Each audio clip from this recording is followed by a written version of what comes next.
kung gaano kalakas ang loob nitong si Damulag na salaulain ang pira na galing sa buwis ng taong bayan, ay gano'n naman kaduwag na hindi man lang makasagot dahil sa sobrang kaba. Itong walang ya nang tanungin siya ni Senator Jinggoy na ang dibdib ay tila dinadaga.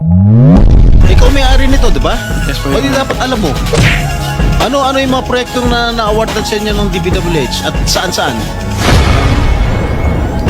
Ano po yun? Di ko po na